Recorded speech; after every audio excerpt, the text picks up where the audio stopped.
Hello and welcome to another edition of UFO Video Addicts. Let me give you a preview of what I got coming up in this video. The first is a cigar-shaped UFO.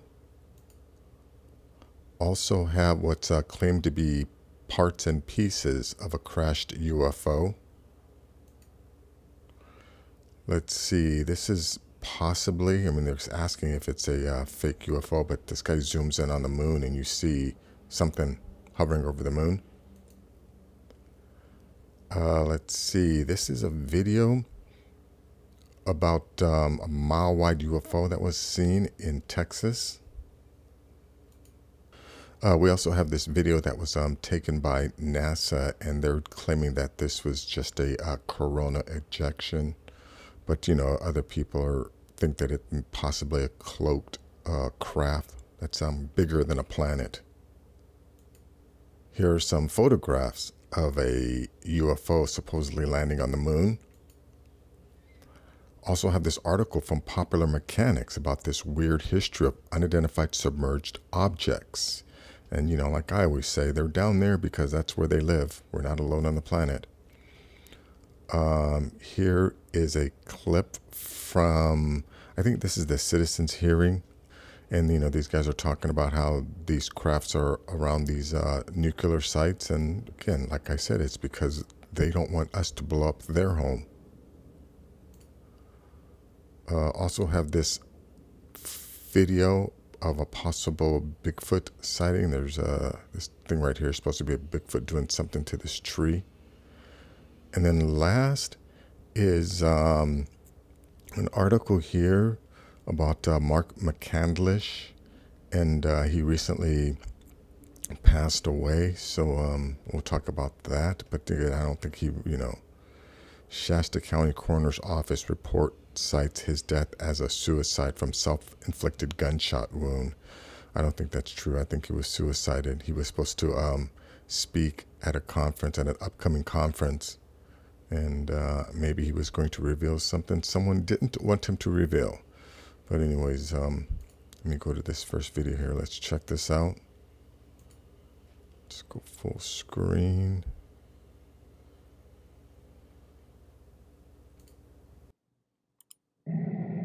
Location, Winnipeg, Manitoba, Canada. Occurred the 9th of May 2021, 4:55 a.m.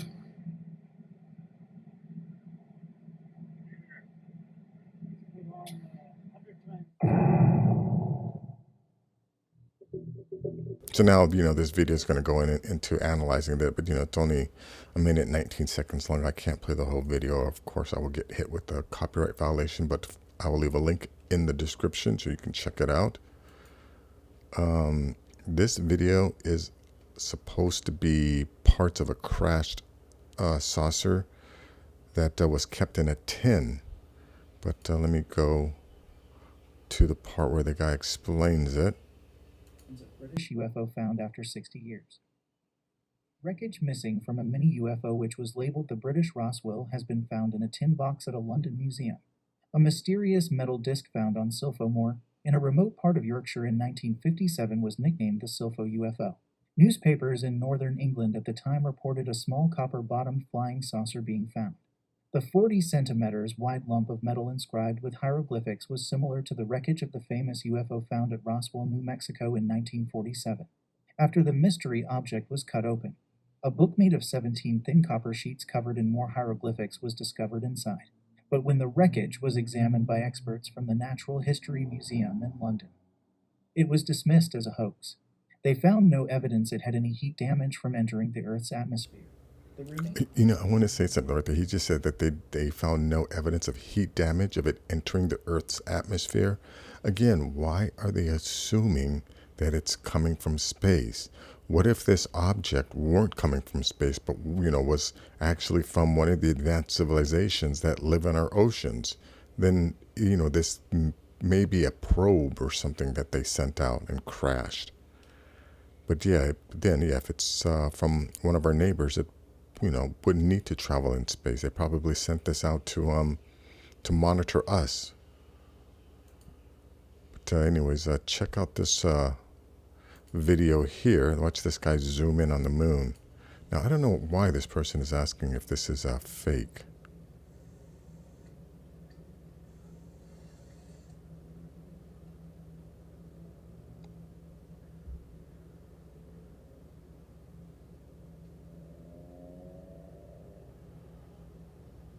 You know, I would think if this were like a fake, it would be better. You know, obviously you can tell by the quality of this thing that this is not the best high quality equipment. The guy just, you know, used a telescope or whatever. I don't know how he filmed this. He might have just stuck his phone camera up to the lens or something. But he obviously has caught something, and this thing seems to be moving, you know, at the same rate as the entire scene. So I don't think it's anything that was added. But anyways, a link to this will be in the description. Let me go to this video here and let me just play this. This is from a news broadcast. They still talk about a pair of purple and blue lights. The story of these two men, Brazoria deputies Bob Good and Billy Edwin McCoy. The year was 1965. Do you remember it? I remember the excitement. Kevin McCoy is Billy McCoy's son. He was 8 years old when those lights interrupted his dad's life. Dad said what he remembered more than anything. He said it just absolutely scared the hell out of him. The story that starts on a rural country road is also heavily detailed in government documents, and it goes something like this. It was 11 o'clock at night. The men were in their squad car together, traveling from Damon to West Columbia. They say it hovered over them. The lights filled the inside of their squad car, and they swore that the ship was over them, a football field long. They even drew this picture of it for investigators to see. They just were scared to death whenever this thing came, and they were screaming, "Go, go, get out of here, get out of here!" Was he always convinced that he'd seen something real? Oh, absolutely. He firmly believed from the time he saw it to the day he died, it was real. Interesting, you know, that these stories have been taking place for a long time, and still there are people who doubt. But, you know, recently Obama did finally come out and say that, you know, there's things out there that they don't know what it is. And I find it interesting that there's so many people, you know, jumping for joy. Again, he's a politician who has a history of lying, a documented history of telling lies. And yet people, you know, are still waiting for, you know, a head of state who generally has documented history of telling lies. You know, as soon as they come out and say that, oh yeah, the UFOs are real, then, you know, they can finally breathe a sigh of relief and say, you know, I told you so. You know, as opposed to all of the testimony, all of the TV shows that have been happening, you know, for the past 50 years. But anyways, let's check out this photograph here. Notice that they're not fakes, as they are coming directly from places like NASA and other space agencies. In some cases, even NASA can't explain what some of these objects are, causing them to remain a mystery. This doesn't mean that it's proof of life. It just means that whatever the object is, it can't be identified. This recent one, though, has divided people. Believers have said they think it shows a mysterious planet, while others have put forward the idea that this is some type of ship, and it's using the sun's power.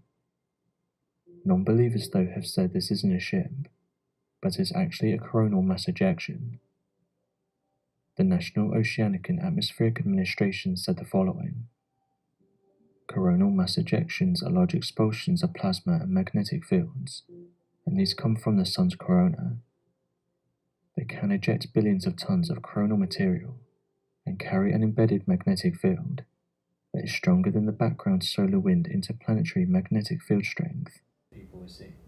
Check this out. I mean, what kind of mental gymnastics must you perform in order to see this and say that it's the same thing as this?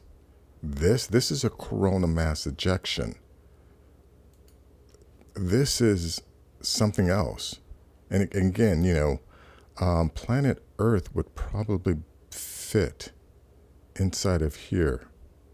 So this is some kind of maneuverable craft that is maybe 10 times larger than planet Earth, and it's being maneuvered around our solar system, you know, I mean, possibly as a collective plasma or something. But yeah, again, who are these people that can twist their perception into somehow believing that is the same as that? Amazing. Incredible. Anyways, let's go to this article here. UFO lands on the surface of the moon, picture taken by a photographer. UFO lands on the surface of the moon, pictures taken by a photographer. The incredible images that we show you today concern the landing of some UFOs on the surface of the moon, exactly in the area of the Mare Frigoris north of the Plato crater. The video recorded by a photographer on May 14th, 2021 is going around the world. Yeah, you know what? I wonder if this is the same as this.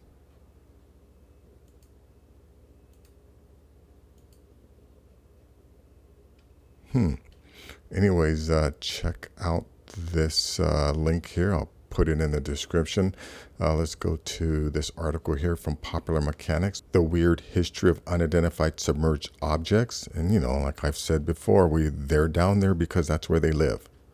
This past weekend, former U.S. Navy Commander David Fravor was a guest on the Joe Rogan Experience podcast. Fravor, who was the subject of a New York Times article about his 2004 UFO sighting, discussed a spooky new sighting a fellow pilot revealed to him after they were both out of the Navy. According to Fravor, the eyewitness was a former pilot of the MH-53E Sea Dragon, the Navy version of the Marine Corps CH-53E Sea Stallion, based at Naval Station Roosevelt Roads on the island of Puerto Rico. Twice, while recovering spent practice munitions out of the water, the pilot spotted a weird underwater object. In the first incident, the pilot saw a dark mass underwater as he and his team retrieved a flying practice drone. The pilot described the object as a big mass, kind of circular, and he was certain it wasn't a submarine. In the pilot's second sighting, a practice torpedo that the pilot was sent to recover was sucked down into the depths of the ocean in the presence of a similar underwater object. The torpedo was never seen again. Yeah, I remember Fravor talking about that. But yeah, I'm telling you, man, there's advanced civilizations in our waters. You know, how many of these articles and how many sightings do we have to have before people finally come to that realization? Let's see here. Check this out. This is from the citizens' hearing on disclosure, I think it was called, by Stephen Bassett. The usual procedure upon arrival was to inspect the grounds and building. But this time, my commander immediately went into the security section of the building to debrief security personnel and guards. The security center was the topmost north side of the building, near the main gate. I entered the facility from the back door at the end of the facility, and then encountered the site manager, a tech sergeant, who immediately took me into the day room and asked if I had been briefed on the previous night's events. I said I hadn't. We then proceeded toward the windows on the west side of the day room, where he described to me the large object with flashing lights that had been hovering just outside the fence that night. And he spread his arms out in front of him to indicate its size, the size of the object. Based on his description, I estimated the object may have been 80 to 100 feet wide, and approximately 100 feet from the building, maybe a bit closer. I immediately asked if it had been a helicopter, and he said that it just hovered with no noise being heard, quite unlike the usual noisy helicopters heard from within the building. I also asked what the flashing lights were like, but he could not answer. They were unlike any he had ever seen. They were not like the usual beacon lights on planes, but something like a pulsating glow. He then said the object, while hovering close to the ground, then glided to the right toward the north end of the building and out of sight. The object then came into view from the security section of the facility and hovered just behind and slightly to the right of the main gate, concealed partly by the large garage located within the fenced area to the right of the gate. And as you can see there, the garage is labeled the second position of the object. This location put the object almost directly above the hardened launch control capsule, located 60 feet below ground. All our missiles, our 10 missiles, were located 4 to 14 miles away from the launch control facility. This capsule was located approximately underneath the garage. This was the launch crew quarters and the launch control center for all 10 interconnected nuclear-tipped missiles that were located away from the launch facility. Security personnel confirmed everything that the site manager had related to me. My commander and I then proceeded to take the elevator down to the launch control center, the capsule, to relieve the 2-man officer crew below. After entering the capsule, our eyes were immediately transfixed on the launch control console, which showed that all missiles were off alert and unlaunchable. I just want to stop it right there.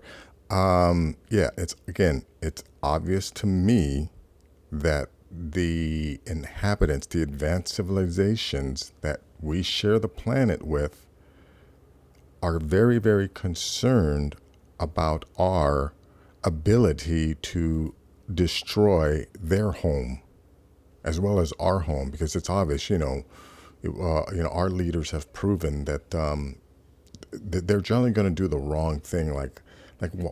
We've heard about pilots being ordered to fire upon UFOs.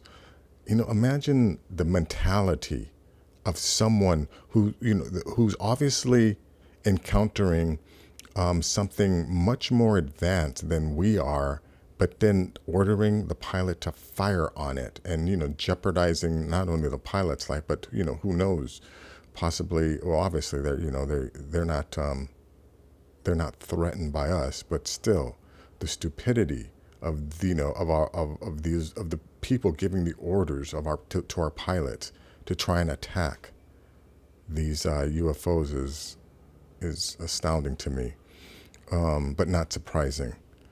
Let's see. Let me go to this video here. Yeah, this is a video of a possible the Bigfoot or skunk ape. It's in Mississippi.